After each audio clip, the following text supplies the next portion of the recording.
Sobat Bincang Energi, kembali lagi dalam segmen paling informatif dan up-to-date Bincang Energi siaran terkini. Sebuah program yang akan membantu kamu untuk bisa terus mengikuti kondisi lingkungan dan bumi saat ini.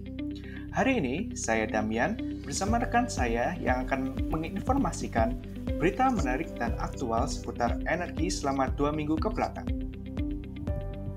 Halo Sobat Bincang Energi, saya Mutia bersama Bang Damian akan membagikan berita paling hangat terkait dunia energi dari 9 hingga 22 Januari 2023. Kira-kira apa aja ya? Yuk kita simak berita pertamanya. Berita pertama datang dari pemerintah Indonesia yang mengucurkan dana hingga 551 triliun rupiah sepanjang tahun 2022 lalu guna mensubsidi energi. Dilansir dari Kompas.com, Menteri Keuangan Sri Mulyani Indrawati mengatakan, di sepanjang 2022, pemerintah telah berupaya menekan guncangan akibat kenaikan harga energi global. Hal itu dilakukan dengan merealisasikan anggaran subsidi dan kompensasi energi yang mencapai 591 triliun rupiah. Realisasi itu melonjak dibandingkan alokasi awal dalam APBN 2022 yang hanya sebesar 152,5 triliun rupiah, serta melampaui alokasi yang ditetapkan dalam Perpres nomor 98 tahun 2022 sebesar 502,3 triliun rupiah. Menurut Sri Mulyani, dengan pemberian subsidi dan kompensasi energi tersebut, maka kenaikan harga energi dalam negeri bisa ditekan. Ia bilang, kenaikan harga BBM bisa ditekan hingga 30% pada tahun lalu. Kondisi itu dinilai lebih baik ketimbang negara-negara lainnya yang mengalami kenaikan harga yang tinggi imbas melonjaknya harga energi global. Diketahui, harga komoditas memang bergejolak di sepanjang 2022.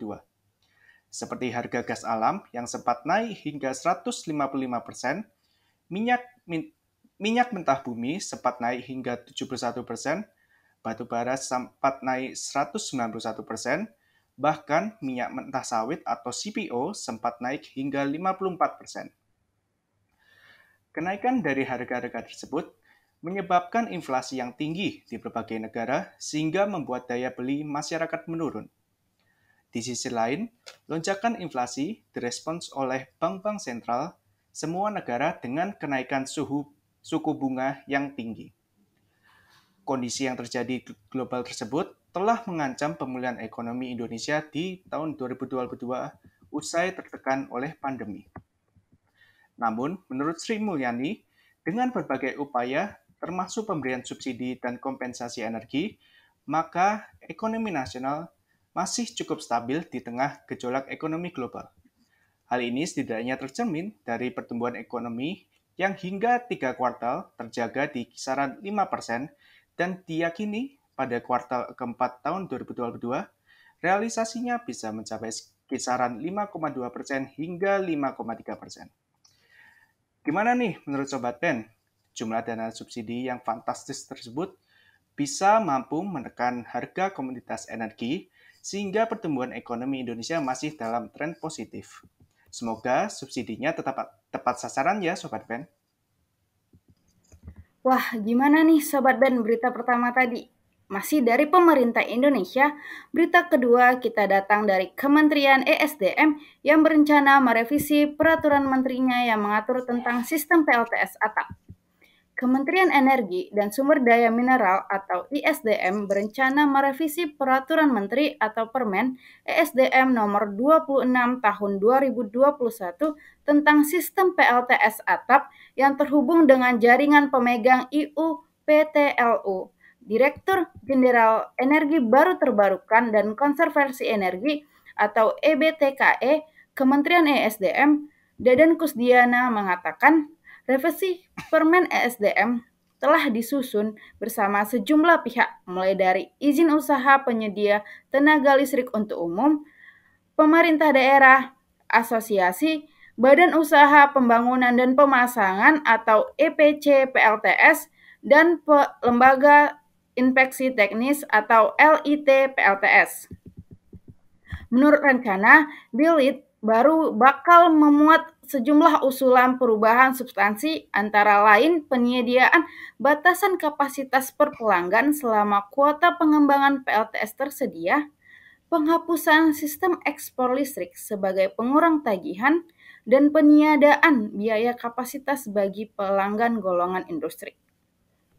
Rencana revisi permen tersebut memicu kontroversi. Ketua Umum Asosiasi Energi Surya Indonesia atau ASI, Fabi Tumiwa mengatakan penghapusan sistem ekspor impor listrik bisa mengubah hitung-hitungan keekonomian pemasangan sistem PLTS atap dan mengendurkan minat adopsi PLTS atap pada segmen rumah tangga atau residensial.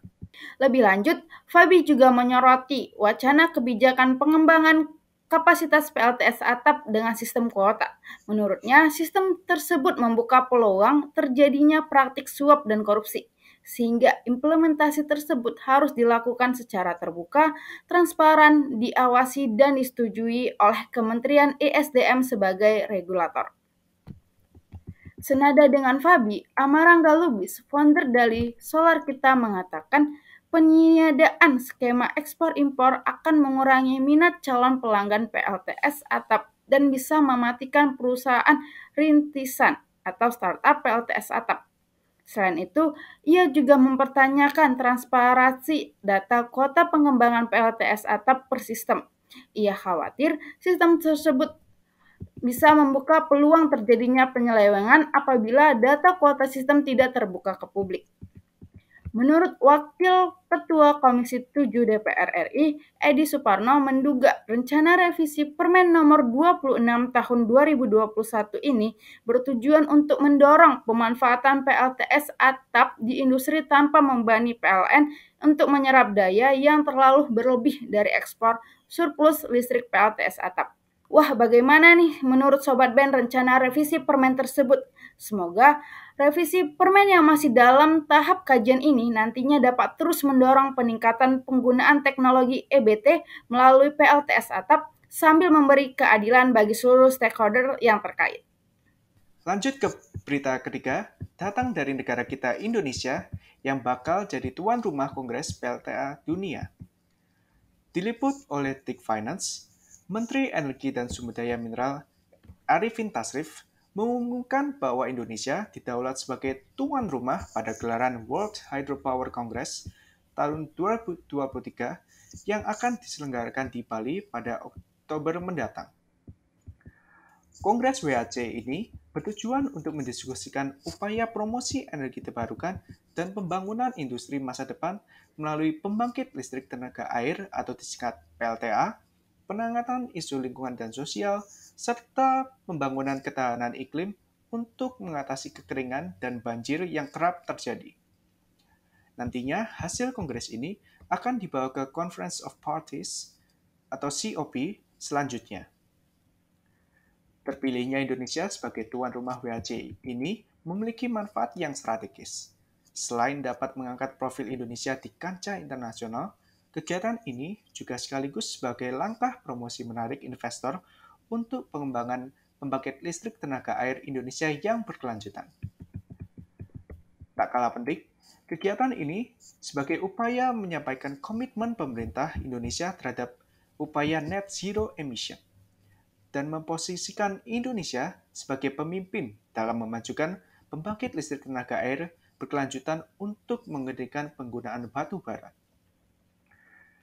Dalam kesempatan yang sama, Chief Executive Officer International Hydropower Association atau IHA, Eddie Ritz mengungkapkan latar belakang IHA menempatkan Indonesia sebagai prioritas utama menjadi tuan rumah Kongres. Menurutnya, Indonesia telah menunjukkan kepemimpinan dan komitmen yang kuat terhadap transisi energi berkelanjutan, termasuk rencana untuk menggunakan potensi besar tenaga air dan energi terbarukan lainnya untuk mendorong pembangunan ekonominya. Sebagai informasi, WHC merupakan agenda yang diselenggarakan oleh International Hydropower Association setiap 2 tahun sekali. Tahun ini, WHC akan diselenggarakan di Nusa Dua, Bali pada 31 Oktober hingga 2 November tahun 2023 mendatang dengan tema utama Powering Sustainable Growth. Acara ini ditargetkan akan dihadiri oleh para kepala negara, CEO, investor, pemimpin masyarakat sipil, lembaga keuangan internasional, dan juga media global yang berasal dari lebih dari 100 negara. Wah, hebat banget ya Sobat Ben. Tahun lalu, Indonesia telah menjadi tuan rumah presidensi G20 dan tahun ini akan menjadi tuan rumah World Hydropower Congress. Semoga ini menjadi langkah baik untuk Indonesia menjadi negara yang terdepan dalam pemanfaatan EBT dan menjaga lingkungan serta menumbuhkan perekonomian negara. Oke, berita selanjutnya datang dari pengembangan lapangan migas kerjasama RI dengan perusahaan asing guna menjaga ketahanan energi Indonesia. Pemerintah telah menyetujui 2 Plan of Development atau POD dengan perusahaan asing guna untuk menggarap lapangan migas Indonesia akhir Desember lalu. Pemerintah telah menyetujui rencana pengembangan lapangan pertama atau Plan of Development 1 POD 1 lapangan Merakes dan Merakes East yang dioperasikan oleh kontraktor kontrak kerjasama atau KKS NIS Sepingan Ltd. Pemerintah juga memberikan persetujuan POD pertama di lapangan tuna yang dioperasikan oleh KKS Premier Oil Tuna BV. Kepala SKK Migas Dwi Sukcipto, pengembangan lapangan Merakes atau Merakes East akan memberikan tambahan cadangan dalam rangka menjamin pasokan ke East lapangan sistem sehingga kilang LNG Bontang dapat beroperasi lebih optimal. Dwi menambahkan SKK Migas akan terus mendorong eksplorasi dan mempercepat pengembangan lapangan migas di Kalimantan Timur, mengingat wilayah ini memiliki peranan yang strategis sekaligus menjaga kecukupan energi di wilayah Kalimantan Timur termasuk di Ibu Kota Nusantara atau IKN yang merupakan ibu kota negara di masa depan. Di lain kesempatan, Dwi Sukcipto menyampaikan persetujuan POD pertama lapangan tuna menunjukkan bahwa daya saing investasi hulu migas masih menjanjikan dan menarik investor dunia. Dwi menambahkan bahwa meskipun lokasi lapangan tuna memiliki resiko tinggi, namun dengan dukungan insentif dan fleksibilitas yang diberikan pemerintah, maka dapat meningkatkan keekonomian lapangan tuna sehingga POD pertama lapangan tuna dapat direalisasikan. Nilai investasi yang dikeluarkan di 2 lapangan tersebut pun tidak main-main. Mengutip data SKK Migas, perkiraan biaya yang diperlukan untuk pengembangan lapangan Merakes dan Merakes East adalah sebesar 3,35 miliar atau setara dengan 51 triliun US dollar, sedangkan untuk lapangan tuna mencapai 3,07 miliar US dollar atau setara dengan 45,4 triliun rupiah. Dengan asumsi bahwa lapangan ini akan on-stream akhir tahun 2024 dan akan berproduksi sampai tahun 2032. Negara diproyeksikan akan menerima penerimaan dari lapangan Merakes dan Merakes East sebesar 3,8 miliar US dollar atau sekitar 56,24 triliun rupiah. Sedangkan dari lapangan tuna mencapai 18,4 triliun rupiah atau jauh lebih besar dibandingkan potensi penerimaan kontraktor yang sebesar 11,4 triliun. Keren banget ya Bang Dam. Lapangan migas Indonesia masih jadi primadona bagi perusahaan-perusahaan asing. Tentunya ini bisa menjadi manfaat yang baik untuk menjaga ketahanan energi Indonesia. Yang pasti, hal ini berimbas positif untuk kesejahteraan masyarakat. Nah, Sobat Ben, akhirnya kita sampai pada berita best terakhir nih. Berita terakhir kita kali ini tentang pengembangan hidrogen yang masih terkendala investasi dan regulasi. Melansir dokumen peta jalan menuju emisi nol bersih pada sektor energi di Indonesia yang diterbitkan oleh International Energy Agency atau IEA pada Oktober tahun 2022 lalu, daya listrik yang dihasilkan dari pembangkit listrik hidrogen ditargetkan mencapai 220 terawatt jam pada tahun 2060. Angka itu hampir menyentuh total permintaan saat ini di semua sektor. Meski begitu, Dokumen itu belum menjelaskan secara detail perihal sektor mana saja yang bakal memanfaatkan hidrogen hijau. Laporan tersebut menuliskan pengembangan sumber energi hidrogen akan secara bertahap berjalan seiring menurunnya peran pembangkit listrik berbahan bakar fosil yang mencapai puncaknya pada tahun 2030 mendatang. Namun semua itu dirasa akan tetap sulit tanpa adanya dukungan kebijakan. Institute for Essential Services Reform atau IESR mencatat bahwa diperlukan pendanaan investasi sebesar US$800 juta atau 12,46 triliun rupiah untuk mengejar target kapasitas produksi hidrogen hijau sebesar 328 megawatt pada awal tahun 2030. Nilai investasi tersebut diprediksi akan makin besar seiring peningkatan produksi hidrogen hijau dari tahun ke tahun. Menurut IESR, kapasitas produksi hidrogen hijau di Indonesia akan mencapai 52 gigawatt pada tahun 2060 dengan total investasi mencapai 25 miliar US dollar. Tingginya biaya produksi hidrogen hijau disebabkan oleh tingginya biaya proses elektrolisis untuk memisahkan hidrogen dari air. IESR mencatat biaya produksi hidrogen hijau di Indonesia diperkirakan sekitar 3-12 US dollar per kilogramnya, bergantung pada teknologi yang digunakan dan juga lokasi proyek. Biaya produksi hidrogen hijau diharapkan turun menjadi sekitar 2 US dollar per kilogram seiring dengan persaingan harga dari produksi hidrogen dari bahan bakar fosil dengan teknologi penangkapan, pemanfaatan, dan penyimpanan karbon atau Carbon Capture Storage atau CCS atau juga Carbon Capture Utilization and Storage atau CCUS atau biasa disebut hidrogen biru. Direktur Aneka Energi Baru dan Terbarukan Kementerian ESDM, Andrea Febimisna mengatakan, bahan bakar hidrogen dan amonia dapat digunakan sebagai bahan bakar kapal, kereta api, truk berat, dan juga bus.